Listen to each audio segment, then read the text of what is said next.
So what is it that you want your user to do? Figure that out and then make it easy for them. What don't you want them to do? Figure that out and make it a little bit more difficult. Or do you?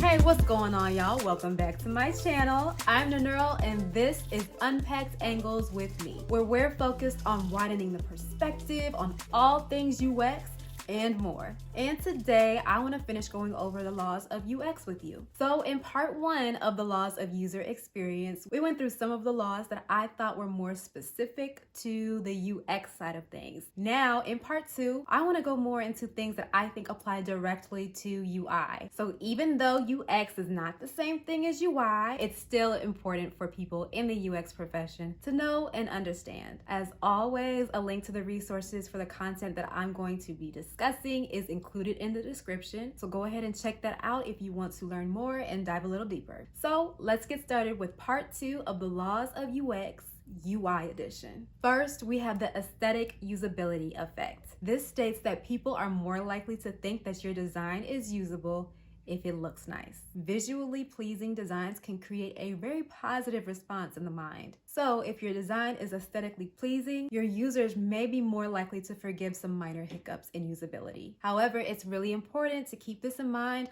while you're usability testing. If you are testing a design that looks really good, there is a high chance that you could miss a usability issue. Your testers, because of the way your design looks, may not speak up or even see it as an issue. This is why it is a great idea to test at lower fidelities. So while you're designing wireframes, you can test those out to make sure you're catching any usability or functionality issues. Next, we have the von Restorff effect, otherwise known as the isolation effect. This is a prediction that states that when multiple similar objects are present, the one that's different is the one that's most likely to be remembered. So this is important to keep in mind when you want to design something to be visually distinctive or memorable, like information or actions that you want your users to either take or remember. This is the reason behind highlighters and why they exist. You highlight things within text to be able to find it later, to come back to it, to remember things, right? If you're anything like me, you've had an instance where you highlighted basically the whole page, which does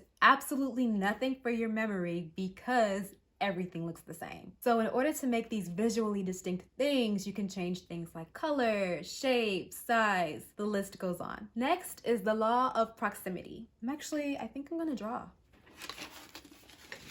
Sharpie. Got it. It's a little dirty, don't judge me.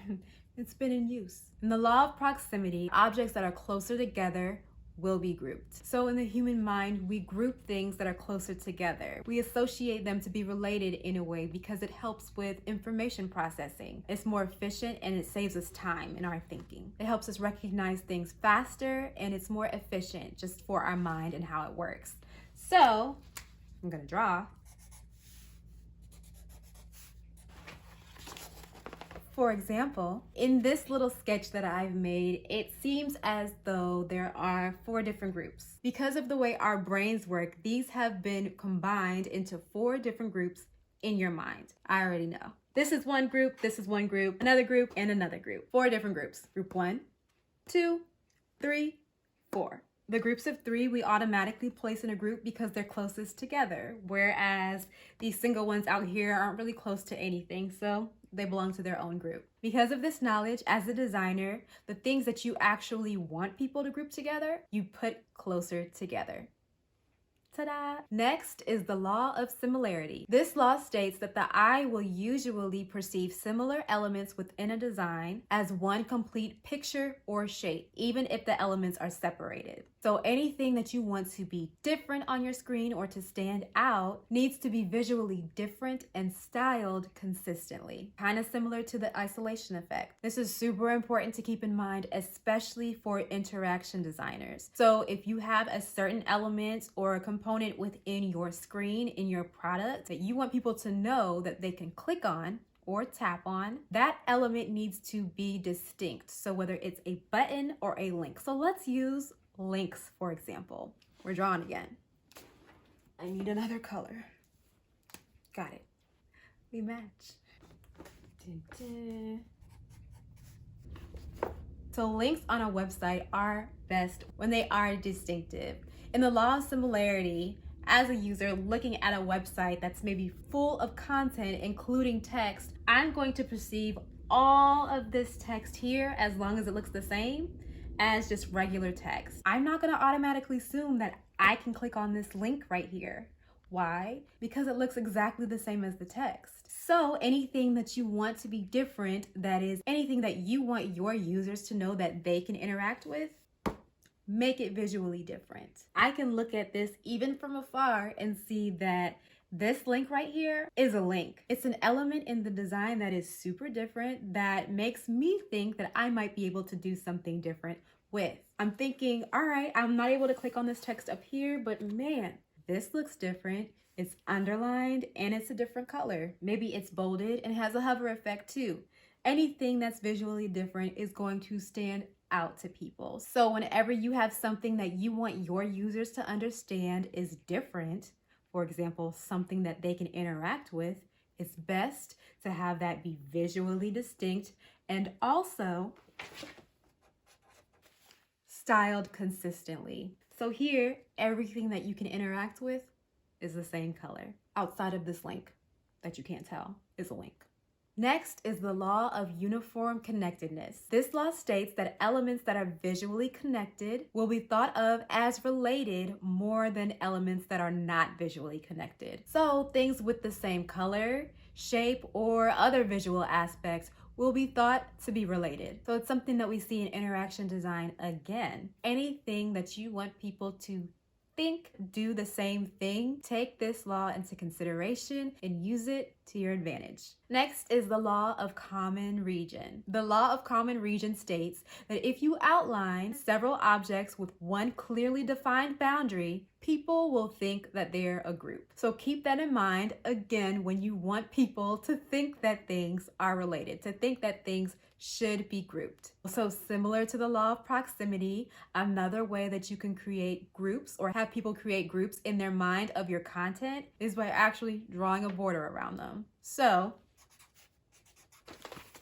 here we have the same example we had before with 4 groups of stars, except now applying the law of common region. So how many groups do you actually see in this picture? Instead of using the law of proximity to dictate our different groups, we have actual borders. 3, 3, 1, 1. Now with the law of proximity though, you kind of want to group these 2 groups in a group just because of how close they are. This could honestly be an example of both laws at work. Now, these don't have to just be outlines. You could differentiate groups by background color as well. The law of Pragnanz is next. The law of Pragnanz states that people will perceive ambiguous or complex images as its simplest form because it requires the least amount of mental effort. If you haven't noticed by now, humans tend to err on the side of not thinking too much. We gravitate towards simplicity so that we can understand and interpret information without being overwhelmed. So if you can help it, make things simple. Simple figures are the way to go. Avoid complexity where you can. I wish I could draw an example of this. I can try. This is the best that I can do. So the bottom triangle here is a little bit more complex than the top triangle here. So when it comes to like icons and other things that you pay attention to visually, simpler is just the best way to go because it's easiest for us to interpret and understand. Whereas this is complex and it might have been even more pretty, I guess, if I had drawn this better, but at the end of the day, it's still a triangle. For these next 2 laws, I think of them more so applicable to the development side of things, but it's still really good to take into account on the UX and UI side. The Doherty Threshold states that productivity is at its best when the system and its users interact at a pace that's no less than 400 milliseconds long. This way, neither one has to wait on the other. So when it comes to creating your product, loading time and response time, although not as sexy, are things to take into consideration because they affect the experience. Nowadays, nobody likes to wait. on anything, especially technology. So when we're creating our products, it's important to keep this in mind so that you can at least make it seem as though the user does not have to wait. This law is super old, but it still rings true. So for example, and this is something that I learned fairly recently that I did not realize, and somebody correct me if I'm wrong because I am liable to regurgitate this in an incorrect way. If I remember correctly, Instagram, at least when they first started, will start loading your photo, like whatever you choose to post, before you actually post it. So it's doing all of these things on the back end while you're creating your caption and going through filters and doing all this other editing. And then finally, when you hit post, it's kind of already posted. You just opened the door for it to be accessible and seen by whoever you want it to be seen by. If Instagram hadn't done this, then you would be waiting a lot longer than it seems like you're waiting for your image to actually upload. Honestly, my mind was blown when I learned this, but it makes sense. You're uploading a whole picture, a whole video. The system needs time to do that. So that progress bar that you see after you hit upload or share, a lot of the time it's actually not even doing anything, but it's making sure that you feel as though you've taken this big action and the speed of the process in which it's being done is fast. Next, we have Fitt's law, which states that the time to acquire a target depends upon that target's distance and its size. Oh, I can draw this.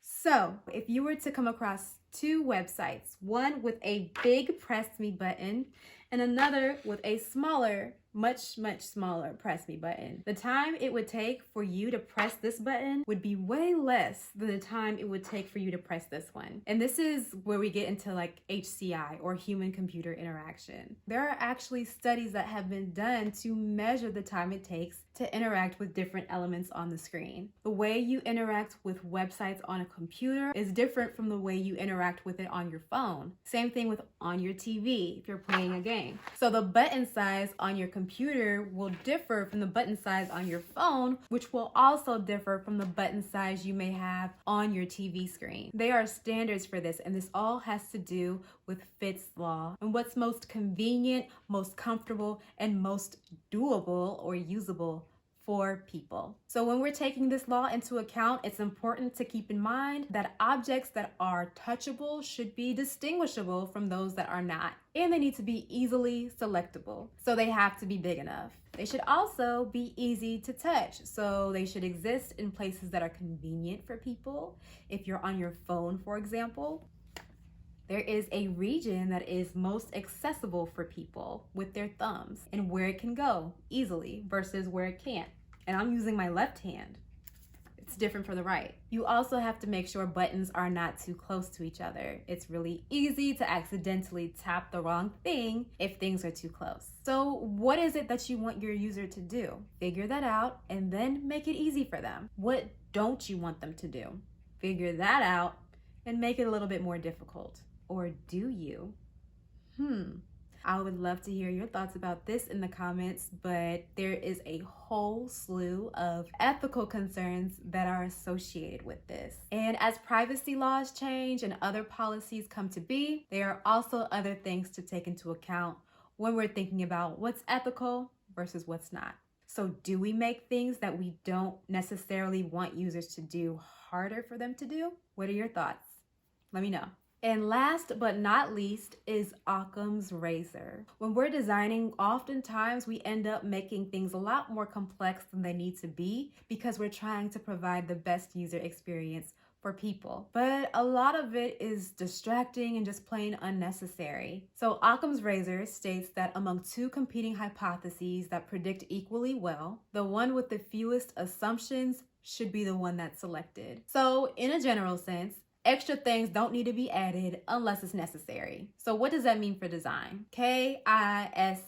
Keep it simple, silly. What's the minimum that you can show to your users to allow them to be successful in whatever tasks or goals they have to accomplish? What is the simplest thing that you could put on this screen so that your user can understand the content that's being communicated? Figure that out and go from there. Another way that you can apply Occam's razor is to relentlessly edit your designs like a mad person. As you go through your designs, make sure that everything that you've included in there is necessary. Let it be what it needs to be and nothing more. But when you think about this, what does this mean for the visual design of things? Things that make your designs look pretty and stand out from the rest. Maybe something that doesn't have too much complexity or is really requiring a lot of mental effort. Maybe it's just something that's nice. Do you keep those things in your design, or do you just let it be super simple? What do you think?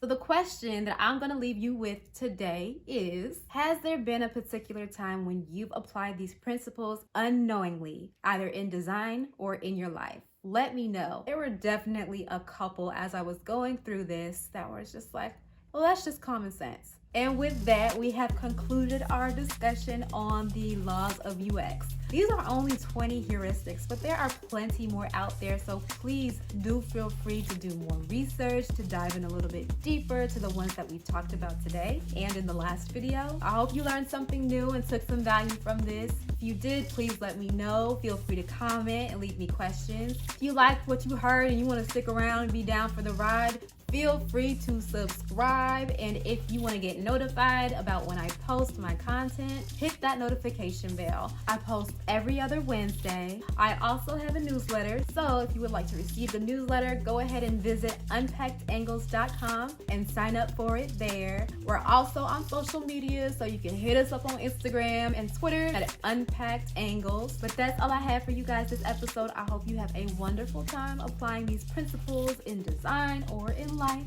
and I will catch y'all in the next episode. Deuces.